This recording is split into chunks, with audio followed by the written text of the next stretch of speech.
Big boss ಸಕ್ಕದಾಗಿ ಹೋಗ್ತಾ ಇದೆ. ಫಸ್ಟ್ನೇ ವಾರ ಎಲ್ಲ ಕಡೆ ಸೌಂಡು ಹೇಗೆ ಅನಿಸ್ತಾ ಇದೆ? ತುಂಬ ಚೆನ್ನಾಗಿದೆ. ಆ್ಯಂಡ್ ಬಿಗ್ ಬಾಸ್ ಅಂತ ಅಂದ್ರೇ ಸೌಂಡು.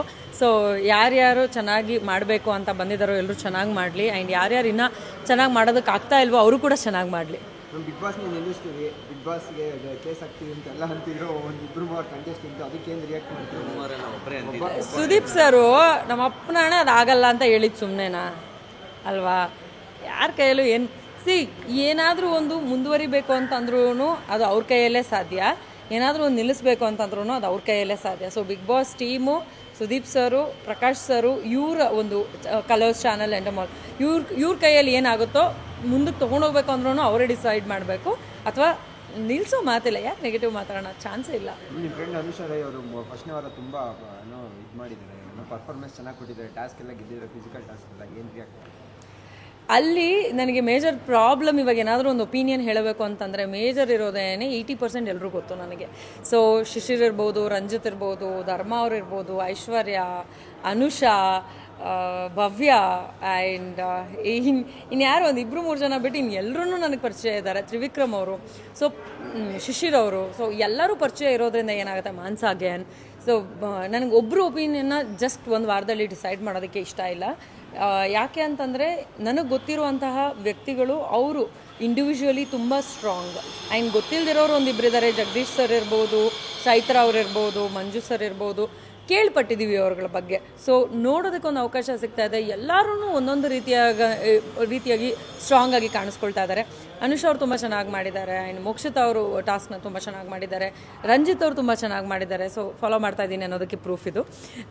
ಎಲ್ಲರೂ ಬಟ್ ಟಾಸ್ಕ್ ಒಂದೇ ಮ್ಯಾಟ್ರ್ ಅಲ್ಲ, ಬೇರೆ ಯಾವ್ಯಾವ ಜಾಗದಲ್ಲಿ ನಮ್ಮ ಒಪಿನಿಯನ್ಗಳನ್ನ ಅಲ್ಲಿ ಎಕ್ಸ್ಪ್ರೆಸ್ ಮಾಡಬೇಕು ಅನ್ನೋದು ಹೋಗ್ತಾ ಹೋಗ್ತಾ ಪ್ರಾಬಬ್ಲಿ ಅವ್ರಿಗೆ ಗೊತ್ತಾಗುತ್ತೆ. ಸೊ ಯಾರ್ಯಾರು ಈ ವಾರ ಸೈಲೆಂಟ್ ಅಂತ ನಿಮಗೆ ಅನಿಸುತ್ತೋ ಅವರು ಹೋಗ್ತಾ ಇನ್ನೂ ಚೆನ್ನಾಗಿ ಅನಲೈಸ್ ಮಾಡಿ ಒಳ್ಳೊಳ್ಳೆ ಒಪಿನಿಯನ್ನ ಹೊರಗೆ ಹಾಕಲಿ ಅಂತ ಐ ವಿಶ್. ಆ್ಯಂಡ್ ಯಾರ್ಯಾರು ಚೆನ್ನಾಗಿ ಆಡ್ತಾ ಇದ್ದಾರೋ ಅವರೆಲ್ಲರೂ ಇನ್ನೂ ಚೆನ್ನಾಗಿ ಆಡಲಿ ಅಂತ I wish. Sudeep sir season 10 best ಅಂತ ಹೇಳಿದರು, ಅದಕ್ಕಿಂತ ಜಾಸ್ತಿ ಮಾಡೋರು 11 ಆಗಲಿ ಅಂತ ಹೇಳಿದ್ರು. ಅದ್ರ ಬಗ್ಗೆ ಯಾವಾಗಲೂ ಏನು ಗೊತ್ತಾ, ನಮ್ಮನ್ನು ಯಾರಾದರೂ ಒಬ್ಬರು ಮೀರಿಸ್ತಾರೆ ಅಂತಂದರೆ ಸುಮ್ಮನೆ ದೂರದಿಂದ ಖುಷಿ ಪಡಬೇಕಷ್ಟೇ. ಬಟ್ ನಮ್ಮನ್ನು ಬೆಸ್ಟ್ ಅನ್ನೋ ಒಂದು ಸ್ಥಾನದಲ್ಲಿ ಇಟ್ಟಿದ್ದಾರಲ್ಲ, ಅದನ್ನು ನಾವು ಯಾವಾಗಲೂ ಉಳಿಸ್ಕೊಳ್ಳೋಂಥ ಪ್ರಯತ್ನ ಮಾಡಬೇಕು. ಸೊ ನಾವು ಹೊರಗಡೆ ಬಂದಮೇಲೂ ಕೂಡ ನಮ್ಮ ವರ್ಕ್ ಮೂಲಕ ಆಗಿರ್ಬೋದು, ನಮ್ಮ ಕೆಲಸಗಳ ಮೂಲಕ, ನಮ್ಮ ಸಿನಿಮಾಗಳ ಮೂಲಕ ಎಲ್ಲಾದರೂ ನಾವು ಕಾಣಿಸ್ಕೊಂಡು ಮಾತಾಡೋದ್ರ ಮೂಲಕ ನಾವು ಅದನ್ನ ಇನ್ನೂ ಸ್ಟ್ರಾಂಗ್ ಆಗಿನೇ ಉಳಿಸ್ಕೊಂಡಿದ್ದೀವಿ. ಸೊ ನಮ್ಮನ್ನು ಮೀರ್ಸೋಕ್ಕಾಗತ್ತೆ ಅಂತಂದರೆ ವೆಲ್ ಆ್ಯಂಡ್ ಗುಡ್. ಅವರು ಅಂದರೆ ನಮಗೆ ಅದು ಪ್ರೌಡ್ ಫೀಲಿಂಗ್ ಎಷ್ಟಿದೆಯೋ ಅಹಂಕಾರ ಇಲ್ಲ, ಪ್ರೌಡ್ ಫೀಲಿಂಗ್ ಅಷ್ಟೇ ಇದೆ. ಇನ್ನೊಬ್ರು ಯಾರಾದರೂ ಚೆನ್ನಾಗಿ ಮಾಡ್ತಾರೆ ಅಂತಲೇ ಲೆಟ್ಸ್ ಅಪ್ರಿಷಿಯೇಟ್ ಅಲ್ವಾ, ವಾಟ್ಸ್ ದೇರ್ ಇನ್ ದ್ಯಾಟ್.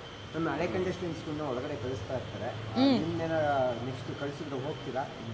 ಹೋಗಿ ಎಲ್ರಿಗೂ ಒಂದು ಕಿವಿ ಮಾತು ಹೇಳೋದಕ್ಕೆ ಇಷ್ಟಪಡ್ತೀನಿ, ಯಾರ್ದು ರೆಪ್ಲಿಕಾಗಳಾಗಬೇಡಿ. ನೀವು ನಿಮ್ಮ ಪರ್ಸ್ನಾಲಿಟಿನ ಹೊರಗಡೆ ಸ್ಟ್ರಾಂಗ್ ಆಗಿ ಹೊರಗಡೆ ಹಾಕುವಂಥ ಪ್ರಯತ್ನ ಮಾಡಿ ಅಂತ ಕಿವಿ ಮಾತನ್ನ ಖಂಡಿತವಾಗ್ಲೂ ನಾನು ಹೇಳ್ತೀನಿ. ಓಕೆ, ಲಾಸ್ಟ್ ಟೈಮು ತುಪ್ಪಾಲಿ ಕೊಟ್ಟಿದ್ರು, ಈ ಸಲ ಅವರು ಮಾನಸ ಕೊಟ್ಟಿದ್ದಾರೆ.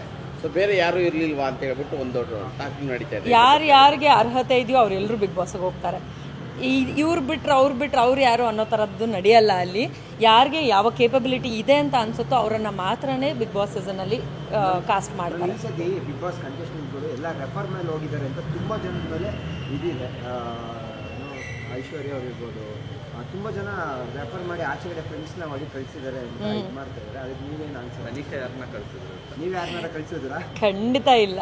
ಅದರಲ್ಲಿ ಇರುವಂಥ ಅಷ್ಟು ಜನ ನನಗೆ ಸ್ನೇಹಿತರಾದರೂ ಕೂಡ ರೆಫರೆನ್ಸ್ ಅನ್ನೋದು ಇಲ್ಲಿ ವರ್ಕ್ ಆಗೋಂಗಿತ್ತು ಅಂತಂದರೆ ಎಲ್ಲ ದುಡ್ಡಿರೋರು, ಎಲ್ಲ ಇನ್ಫ್ಲೂಯೆನ್ಸ್ ಇರೋರು ಬಿಗ್ ಬಾಸ್ ಮನೆ ಒಳಗಡೆ ಇರಬೇಕಾಗಿತ್ತು.